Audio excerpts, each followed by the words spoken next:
Hello again, Scotch fans. We're here with a very well regarded Scotch that I wouldn't call value priced, but I would call a good value, or generally thought to be a good value. We'll see what I think about it now. I haven't drank, you can see I've almost finished this bottle, but I haven't actually touched this in a while because I've been meaning to do a review of it, and I just never get around to doing the review. So it's been a few months. This is Glenmorangie, and this is the 10-year old. It generally goes for about $38 to $40 in my neck of the woods. Glenmorangie sells other ones that are more expensive, but it's highly debatable whether they sell any that are actually better. Now this is, as you can tell by looking at it, this is not a, I don't believe this is a colored with Scotch. It's fairly light and straw colored, very golden, reflecting it's 10 years old. I believe it's aged. I believe it's aged in Jack Daniels, but I think it may have something else before the Jack that they put it in. I believe they use two, and I know one of them is Jack Daniels cask to age this in, and they have a nice little balance here. On the nose, a little honey, a little alcohol there. I mean, to put it mildly, a little straw almost. Something very grainy with the honey in there. Maybe a note of spice there. Not much. Very sweet smelling.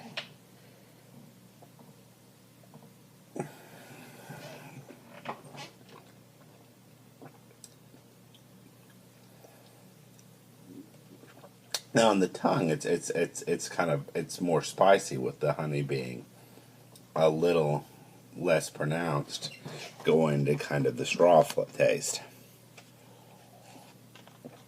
Don't need to cut this much, so we'll just add a little bit of water. Open it up a little bit.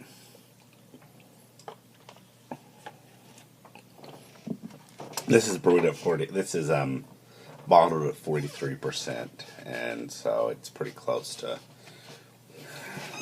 as low as you're going to want it. It's a debate about where it's optimal. I think I generally prefer around 40%, but I kind of like to work it there.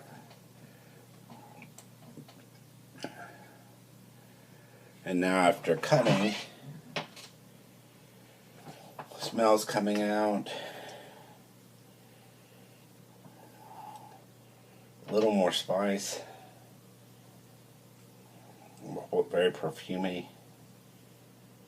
Honey's less pronounced.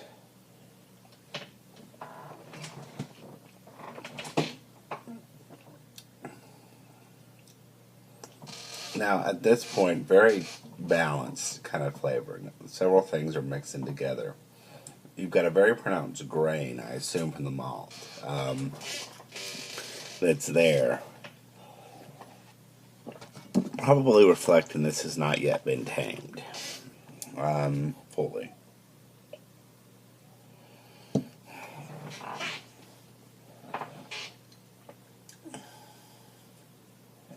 But that's mixing with some of the barrel notes, some of those spice notes, and a little bit of honey that's there.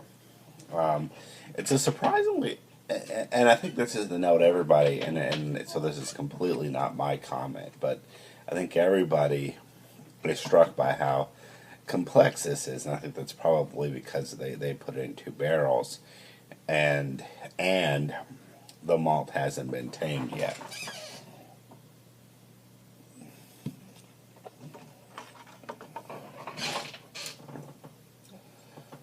And so you get a real strong.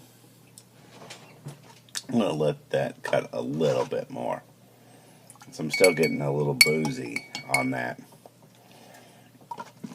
but you're getting a real fierce bite that you wouldn't get on, say, one of the older Glenmorangie. I think they sell 18, and you would not get as much bite on the 18. But it's often debated whether or not the 18 is as good as the 10, because the 10, it all comes together into this very tasty whiskey. Smell. Now the spice is coming out a lot more. Barrel's starting to come through in the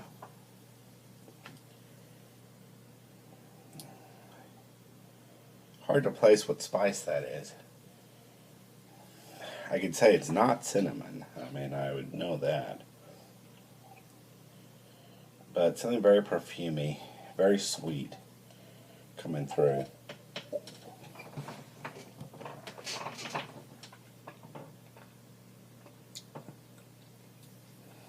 Now, again, it's a little less boozy. Just an exquisitely balanced whiskey now. You can taste the grain, kind of a straw flavor, although that's a positive. Slight sweetness and a little bit of spice there.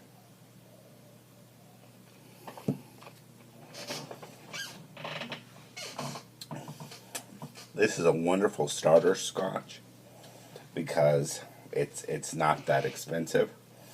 I don't know if it's quite as good of a starter scotch as, say, Glenlivet is, because Glenlivet is also not very expensive. And Glenlivet is sweeter than this. This is a little less tame than Glenlivet. And a little more complex in my mind than the 12-year from Glenlivet. But I don't mean that as an insult to either whiskey. I'm just saying that they're different and they have different strengths. I like both. I drink both. I'm planning to get around to it. I have in my refrigerator Glenlivet 12 and Glenlivet 15. I'm hoping to get around to them soon. Now, the interesting thing with Glenmorangie is this is a great whiskey, this 10-year. And from the 10-year, you would expect that all their other offerings, where they're doing more to it, would be really amazing. But they're not. Some of them are good. I've had several Glenmorangie offerings, such as the Finalta, that were quite good. The Nectar d'Or is very good. The Lasante is too sweet, and on and on and on. The 18 I had at a bar, and I can't really remember it that well, and so I wouldn't comment on it. I recall it being good. Although not mind-blowingly good. I think at that particular bar, I also had the Lagavulin 16, and that was the whiskey that jumped out at me.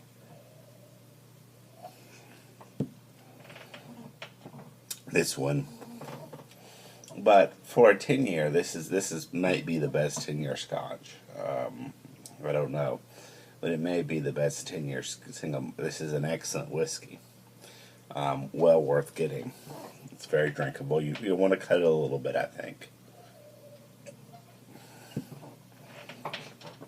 Kind of tame the flavors a little bit. Allow yourself to kind of taste the grain and the sweetness and the a little slight spicy note that's there. Without the booze as much. But once you do that, you have quite a nice drinking whiskey for the price.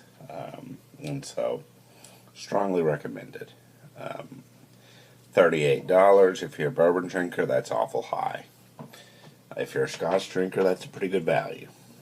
You make of that what you will. Anyway, that's all I got. See ya.